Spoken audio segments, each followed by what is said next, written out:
Podľa rozhodnutia Európskej únie plyn končí v roku 2027. Ešte si môžeme urobiť nejaké zásoby, myslím, v novembri v roku 2027 a podľa rozhodnutia Európskej komisie plyn ruský končí.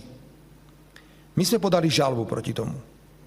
Či príslušný súd rozhodne do roku 2027, ja neviem, ale náš oficiálny postoj je, poďme diverzifikovať možnosti dodávok všetkých palív, ale nechajme otvorenú aj možnosť, pokiaľ ide o ruskú ropu a ruský plyn. Čo na tom je? My sme boli včera jednoducho na stretnutí, kde nám bolo jasne povedané, Američania majú obrovský záujem nakúpiť tranzitné všetky infraštruktúry, no tak to bude veľká zábava naozaj. Tak Rusi budú dodávať Američanom plyn a ropu za štandardné ceny a Američania nám to budú predávať za americkou vysokohorskou prírážkou. To sme už takí idioti. Takže ja s týmto celkom nesúhlasím. Ja sa domnievam, že diverzifikácia musí byť.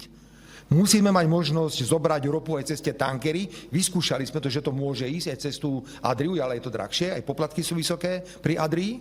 Ale rovnako, ak historicky sme napojení a rafinéria je postavená na ruskú ropu, prečo nemáme brať ruskú ropu? A prosím, už s tým argumentom prestaňme, že kupovaním ruskej ropy a plynu financujeme ruskú vojenskú mašinériu. To je nič, to je smietka, ak zoberiem celkové príjmy Ruska z predaja ropy a plynu. A naviac, veď stúpa podiel ruského skvapalneného plynu v Európe, tak my nemôžeme, ale Francúzsko môže kúpovať skvapalnený plyn z Ruska.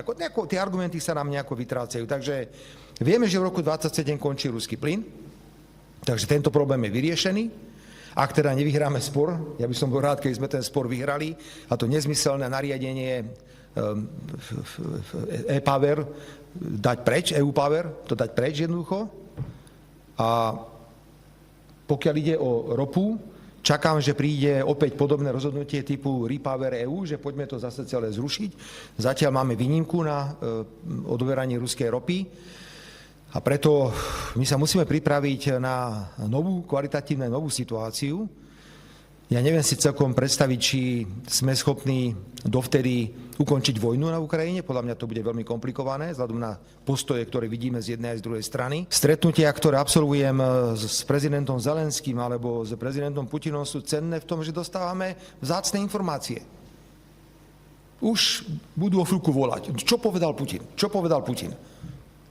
A ja na to poviem, že tam choďte a sa s ním porozprávajte. My sme malý štát. Slovensko je malá krajina, ktorá si obhajuje svoje vlastné národné záujmy. A veľmi jasne som včera povedal aj pánovi prezidentovi Putinovi. Pán prezident, my sme v Európskej únii, toto je náš životný priestor.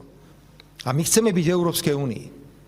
To znamená, ja nemôžem robiť rozhodnutia, ktoré by poškodzovali Európsku úniu ako takú. Ani ich nerobím.